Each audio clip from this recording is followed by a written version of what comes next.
Hi guys, welcome back for another video. Today I'm going to talk about the first 48 hours after surgery. Everyone has a different journey and I'm going to talk about mine.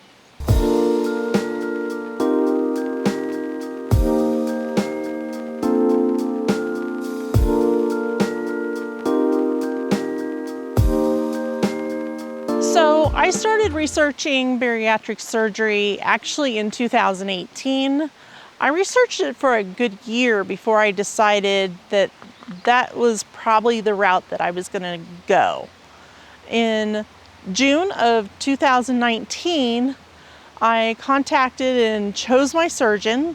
I did a lot of research on my surgeon, and I went and spoke to him. It's usually your insurance. You have to jump through a lot of hoops.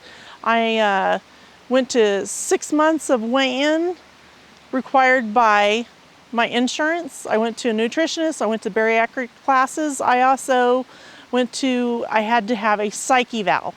Come my surgery date, I was canceled. Actually, I was canceled twice because of COVID. Finally, I got my real date, which was May 14th of this year, 2020. I went in the morning. I checked myself in, and my husband was working. And I told him to go ahead and work, and he was going to get off half a day, and he'd be there by the time I was out of recovery. So I was put into the operating room, and I made a few jokes, and boom, I was out.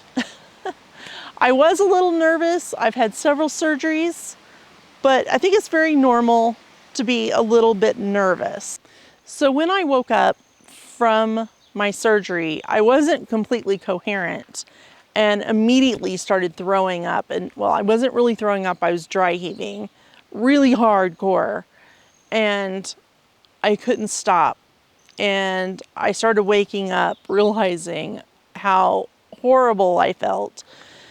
So I guess it took longer. I've been in surgery before, and it seems to take longer to wake me up. So me being in recovery room, they were like, it's time you need to wake up and you need to get to your room, because they had me in there for so long. So I was taken to my room. Randy was there, and I proceeded to dry heave. I dry heaved for a full 24 hours till the next day. I put on a tank top and leggings. I was told that that was the way to go. And it was. I was really comfortable the rest of my stay. So the gas pains. So immediately you feel a lot of gas pains. And even though they were pumping me full of fluids and they were giving me pain medications, and then every so often they'd ask me how I was feeling and they'd give me more pain medications. All I can say is walk. Walk as much as you can. I would get up and walk down the hall. My husband would walk with me. I'd kind of circle around, and I'd sit down, and they had a little lounge area for patients. I'd sit down, and then I'd walk back. And sometimes the nurse would come find me because my oxygen drops. I have a low oxygen and was dropping down into the 60s, so they would come and get me and tell me, you need to go back to your room because you need to get back on the oxygen. So every so often I would walk. Walking helps. The nurse would bring me chicken broth. I tried different kinds of broth. She would make it for me, warm it up, and bring it. I had the most fabulous nurses, and my husband helped me a lot. It's good to have someone there with you. The nurse, usually, especially during COVID, they really don't, they were allowing one person a day to come visit you. I had asked if he could stay longer because they were kind of short-staffed, and my husband was so much help. And the nurse that was coming on duty for the evening said she didn't care, that was fine with her, and that he could stay the night if he wanted to.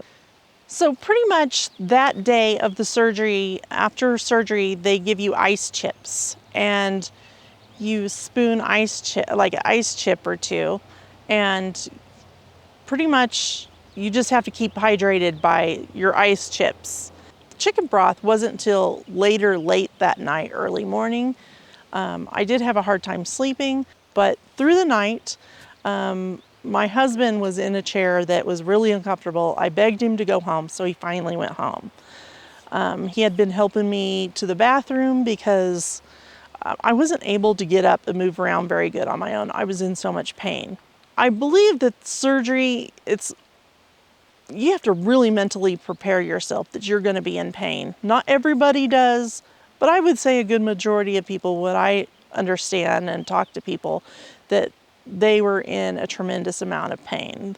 So I had prepared myself for this pain, this gas pain, and it was worse than what I thought it was going to be. I don't want to scare you, but I just want to say it's well worth it. And the gas only lasts for 2, maybe 3 days. So in the morning, Randy got there and I was started on protein. And so I would drink from this little cup. It was 1 ounce. And so I would have to drink one of those. I'd have to sip it. And then it was a long period of time I'd be sipping on that. And then I'd have to have another one. And then in between, I would have my chicken broth. So I'd sip on chicken broth in between the protein. So the hospital gives you a little timer, and so we used that timer to time in between everything so we knew when to sip.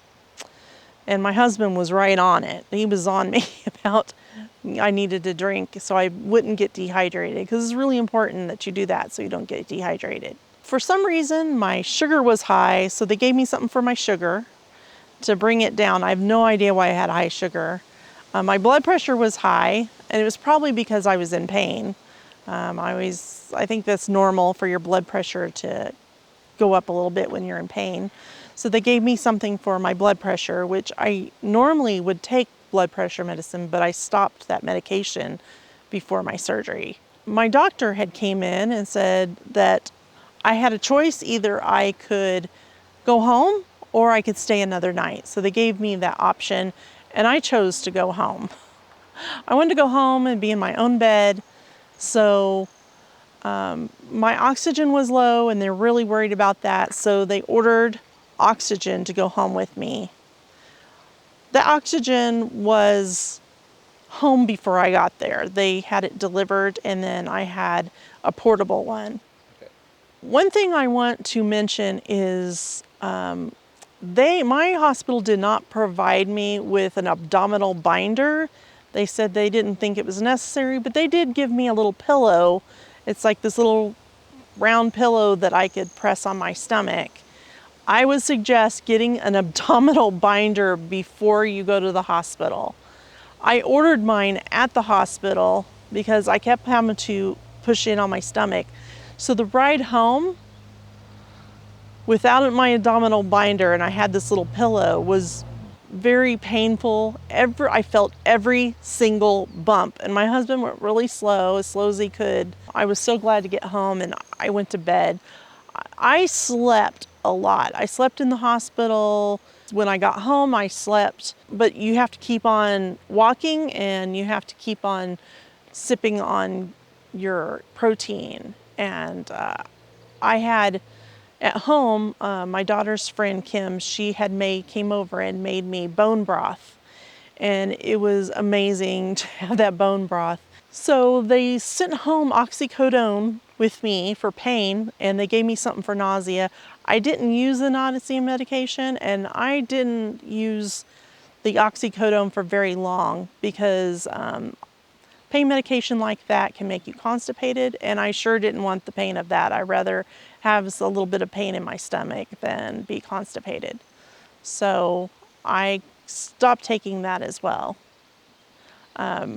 My doctor said if you do not have bowel movement within 3 days, to take something. So whether it's Miralax or something else, your doctor might have a suggestion for you. What you should take if that happens. This is something that you need to ask your doctor before you leave the hospital. So by the 3rd day, I was able to move around a little bit better. I had slept in a recliner a little bit. I had slept in the guest room because the bed's lower to the ground. Our bed, you have to climb up into it. But I would say by the third night, I was able to get a step stool and climb into my bed. So I just got to tell you, it gets better every day. Every day you do a little bit more. Don't be frustrated when you think, oh my gosh, this is the worst feeling I've ever had. It does get better and it is really worth it. So as I said, I knew I was ready for this surgery. And so I prepared myself mentally for what could happen, even though it might have been a little bit more than what I thought it was going to be. I've never once regretted it. It's all your mindset. You know that you have to prepare yourself before you go in and to do this. If you have any questions or, reach out to me, I'd be happy to talk to you. If you go ahead and hit subscribe so you know when my next video will be out, and then you can go through my journey with me.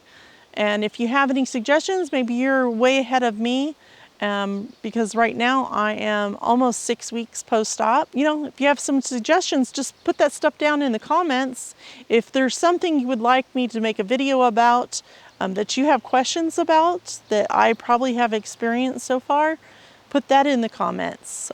Be sure and like and share with your friends. And I hope to see you in the next video. Bye-bye.